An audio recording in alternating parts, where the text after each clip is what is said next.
आर्यमन और ईशानी की शादी हुए लगभग 10 वर्ष बीत चुके थे और उनके 2 बच्चे भी थे। आर्यमन का बिजनेस इन दिनों काफ़ी लॉस में जा रहा था और वह फाइनेंशियली काफ़ी परेशान था। इसी बीच आर्यमन की ज़िंदगी में वाटिका नाम की लड़की का प्रवेश हो जाता है। वाटिका अपने माँ बाप की इकलौती बेटी थी और उसके माँ बाप अब इस दुनिया में नहीं थे। वाटिका ने अभी तक शादी नहीं की थी क्योंकि अभी तक उसे अपने लिए कोई पसंद ही नहीं आया था। वाटिका के पापा की करोड़ों की संपत्ति थी और काफ़ी जमीन जायदाद भी थी जिसे वाटिका ही संभालती थी और इन्वेस्टमेंट में लगाती थी। बिजनेस के सिलसिले में ही आर्यमन और वाटिका की मुलाकात हुई थी। आर्यमन का बिजनेस काफ़ी घाटे में जा रहा था, इसलिए वह एक डील के सिलसिले में वाटिका से मिला था और वाटिका को पहली ही नज़र में आर्यमन पसंद आ गया था। वाटिका आर्यमन में अपना जीवन साथी देखने लगी थी, लेकिन आर्यमन तो शादीशुदा था।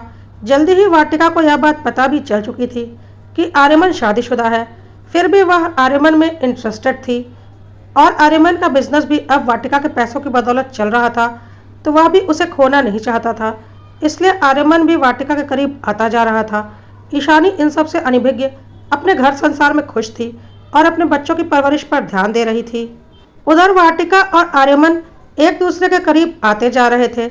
अब वाटिका आर्यमन से बोलती थी कि तुम ईशानी को छोड़ दो और मुझसे शादी कर लो। आर्यमन को समझ में नहीं आता था कि वह क्या करे। ईशानी से तो वह दूर हो गया था क्योंकि वाटिका से उसके धन की पूर्ति जो हो रही थी, लेकिन अपने बच्चों के लिए उसे थोड़ा मोह था।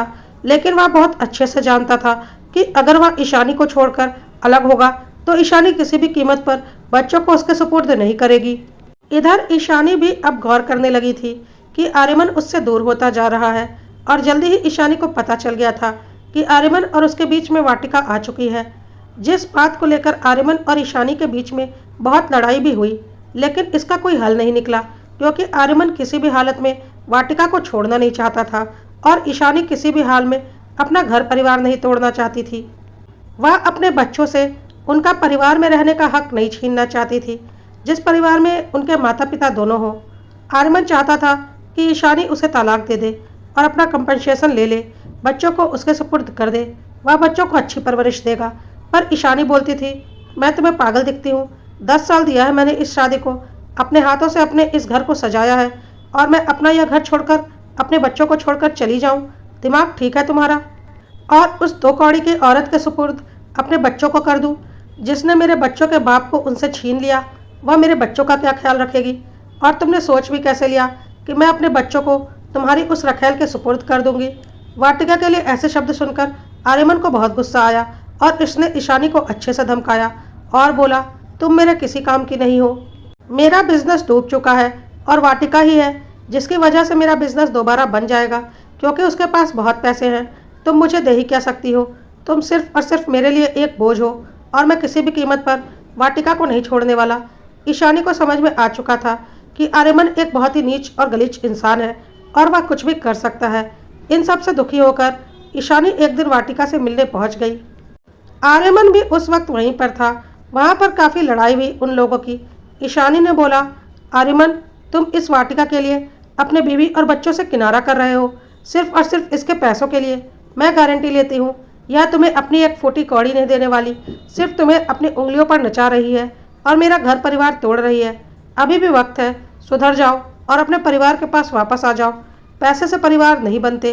वक्त आने पर यह तुम्हें दूध से मक्खी की तरह निकाल कर फेंक देगी जब इसे तुमसे अच्छा कोई और मिल जाएगा, क्योंकि इसे पति नहीं शरीर चाहिए। यह सब कुछ सुनकर वाटिका को बहुत गुस्सा आया और वह बोली, क्या बकवास कर रही हो? मैं सच में आर्यमन से बहुत प्यार करती हूँ और तुम हमारे बीच आ रही हो। चुपचाप हमारे रास्ते से हट क्यों नहीं जाती? ईशानी ने बोला, अच्छा, मैं तुम्हारे रास्ते में आई हूँ या तुम हम दोनों के बीच में आ गई हो और अब मुझे ही अपने रास्ते से हटाना चाहती हो? चाहे कुछ भी कर लो, मैं तुम्हारे रास्ते से कभी नहीं हटूंगी। और आर्यमन, तुम भी कान खोलकर सुन लो, तुम इस वाटिका के पैसों की लालच में पड़े हो ना, वह पैसे तुम्हें कभी नहीं मिलने वाले। तुम बस इसके हाथों की कठपुतली बनकर जीवन भर रहोगे। याद रखना, और यह भी याद रखना कि मैं अपने जीते जी तुम्हें कभी तलाक नहीं दूंगी। मैं अपना परिवार कभी नहीं टूटने दूंगी। अपने बच्चों का हक मैं कभी नहीं जाने दूंगी। पैसों का क्या है, वह तो फिर से कमाए जा सकते हैं। कहकर ईशानी तमतमाती हुई वहां से चली गई। लेकिन वाटिका को समझ में आ चुका था कि चाहे कुछ भी हो जाए, ईशानी किसी भी कीमत पर आर्यमन को तलाक नहीं देगी और आर्यमन को आज ईशानी की कही बातें सच लगने लगी थी कि कहीं ऐसा ना हो कि वाटिका के पैसों की लालच में वह वाटिका के करीब आता जा रहा है और वाटिका उसे कुछ दिन इस्तेमाल करके छोड़ दे। कहीं ईशानी की कही एक एक बात सच ना हो। वाटिका को भी समझ में आ गया था कि ईशानी आर्यमन के दिमाग में अपनी कई बातों को भरकर चली गई है। खैर 2-3 दिन बीत चुके थे और आर्यमन, ईशानी और वाटिका तीनों अपने अपने में परेशान थे, पर कोई भी झुकने को तैयार नहीं था। वाटिका आर्यमन से शादी की अपनी बात पर अड़ी थी और ईशानी भी अड़ी हुई थी कि वह किसी भी कीमत पर आर्यमन को तलाक नहीं देने वाली, और आर्यमन अपने स्वार्थ में कि कहीं वाटिका उसे धोखा ना दे दे, और उधर वह ईशानी से भी हाथ धो बैठा।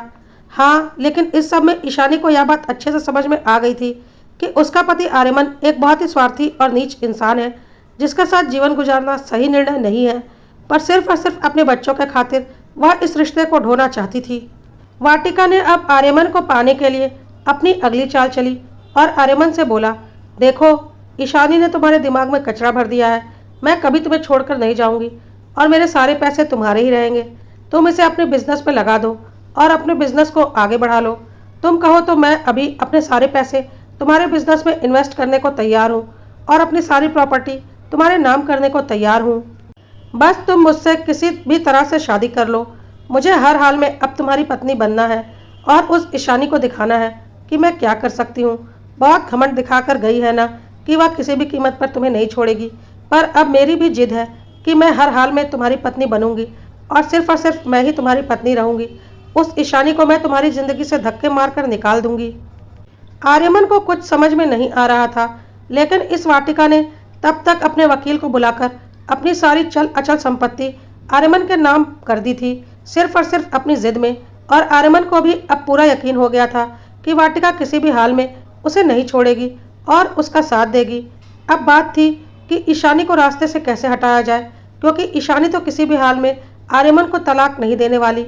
वाटिका ने बोला, तुम ईशानी को मनाने की पूरी कोशिश करो, उसे पैसे का लालच दो, वह जरूर तलाक देने को तैयार हो जाएगी। लेकिन यह ईशानी किसी भी कीमत पर मान नहीं रही थी और ईशानी के रहते वाटिका और आर्यमन की शादी नहीं हो सकती थी। इसी तरह से करीब 2 महीने का वक्त बीत चुका था। एक दिन ऑफिस जाते वक्त कार में ही आर्यमन को जोर का हार्ट अटैक आया। ड्राइवर उसे लेकर तुरंत अस्पताल गया और उसने ईशानी को भी फ़ोन कर दिया था, साथ ही साथ वाटिका को भी फ़ोन कर दिया था, क्योंकि ड्राइवर को वाटिका के बारे में भी सब कुछ पता था। ईशानी और वाटिका दोनों हॉस्पिटल आ चुकी थी। डॉक्टर आर्यमन को बचाने की पूरी कोशिश कर रहे थे, लेकिन डॉक्टर सफल नहीं हो पाए और आर्यमन चल बसा। डॉक्टर ने बोला, आर्यमन को बहुत मेजर हार्ट अटैक आया था, बचना बहुत मुश्किल था। हमने अपनी तरफ से पूरी कोशिश की, लेकिन जो होना था हो चुका। वाटिका रो रो कर बेहाल थी, लेकिन वह क्या करती, और ईशानी की भी हालत खराब थी। ईशानी आर्यमन की बॉडी लेकर अपने घर चली गई। वाटिका किस हक से वहां जाती। वह चुपचाप रोती हुई अपने घर चली गई। करीब 2 महीने का वक्त बीत चुका था। आर्यमन के सारे काम अब धीरे धीरे ईशानी समझ और संभाल रही थी। एक दिन वाटिका की डोरबेल बजी और वाटिका ने दरवाज़ा खोला तो सामने ईशानी को खड़ा पाया। वाटिका ने बोला, अब तुम यहाँ क्या लेने आई हो? हम दोनों के बीच की जो कड़ी थी आर्यमन, वह तो अब इस दुनिया से जा चुका है, तो अब तुम यहाँ क्या लेने आई हो? ईशानी ने बोला, मैं यहाँ तुम्हारा सब कुछ लेने आई हूँ, जैसे तुमने मेरा सब कुछ ले लिया था और मेरा परिवार बिखेर कर रख दिया था। साथ ही तुम्हें तुम्हारी औकात भी बताने आई हूँ। वाटिका ने बोला, क्या बकवास कर रही हो? निकलो मेरे घर से, वरना धक्के मारकर निकाल दूंगी। ईशानी ने बोला, अच्छा, तुम्हारा घर? धक्के मारकर तुम मुझे नहीं निकालोगी, बल्कि मैं तुम्हें निकाल दूंगी। समझ क्या रखा है तुमने मुझे? वाटिका ने बोला, या क्या बकवास कर रही हो? या मेरा घर है, समझी? तो ईशानी ने बोला, बकवास बकवास मैं नहीं कर रही हूँ। भूल गई, तुमने अपने हाथों से अपनी सारी चल अचल संपत्ति सब कुछ आर्यमन के नाम कर दिया था, जिसमें कि यह घर भी शामिल है। साथ ही तुम्हारे सारे पैसे, तुम्हारी सारी ज़मीन, सब कुछ तो अपने वकील को बुलाकर तुमने आर्यमन के नाम कर दिया था, और आर्यमन ने सारे पैसे अपने बिजनेस में लगा दिया, जिससे बिजनेस दोबारा चल पड़ा था। और तुम्हें पता है बिजनेस किसके नाम पर था? आर्यमन के नाम पर। और कानूनन आर्यमन की बीवी कौन है? मैं, यानी कि ईशानी। और आर्यमन तो अब इस दुनिया में रहा नहीं, तो आर्यमन के कंपनी की मालकिन कौन हुई? मैं, यानी कि ईशानी। और तुम्हारी यह सब जो बाकी की प्रॉपर्टी है, जैसे कि तुम्हारा यह घर, इसके अलावा तुम्हारे जो भी 1-2 घर और प्लॉट्स वगैरह हैं, वह सब भी तुमने अपने नाजायज़ प्यार में आर्यमन को पाने की जिद में आर्यमन के नाम कर दिया था, यहाँ तक कि अपनी कार भी। तो अब आर्यमन के बाद उन सब पर किसका हक हुआ? जाहिर सी बात है, उसकी पत्नी का, जो कि मैं हूँ, ना कि तुम। तुम हो क्या? कुछ भी नहीं। तो किस हक से मेरे इस घर में रह रही हो और मेरी कार ड्राइव कर रही हो? तुम्हें क्या लगा आर्यमन चला गया तो मैं सब कुछ भूल गई? कभी नहीं भूलूंगी कि तुमने किस तरह से मेरा घर परिवार तोड़ा था। यह सब कुछ सुनकर वाटिका हैरान हो गई और बोली, कितनी नीच हो तुम। इससे तो अच्छा होता आर्यमन की जगह तुम मर जाती। कम से कम मेरा रास्ता तो खाली हो जाता, आर्यमन और मैं एक तो हो जाते। ईशानी ने बोला, हाँ, और उसका इंतजाम तुमने और आर्यमन ने तो कर ही रखा था। क्यों, सही बोल रही हूँ ना मैं? सुनकर वाटिका हैरान हो गई और बोली, क्या बकवास कर रही हो ईशानी?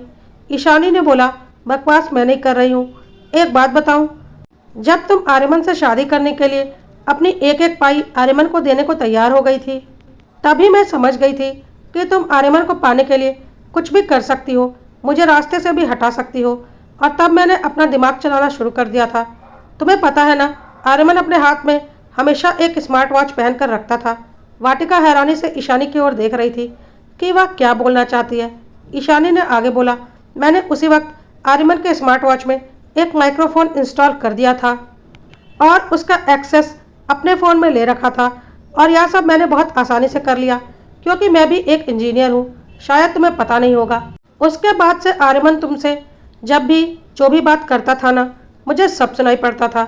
और जब तुम दोनों ने मिलकर मुझे मारने की प्लानिंग की थी ना, मुझे स्लो पॉइजन देकर, जिससे करीब 1 महीने में धीरे धीरे मेरी हार्ट बीट, ब्लड प्रेशर वगैरह एबनॉर्मल हो जाती और एकाएक मुझे जोर का हार्ट अटैक आता और मैं मर जाती।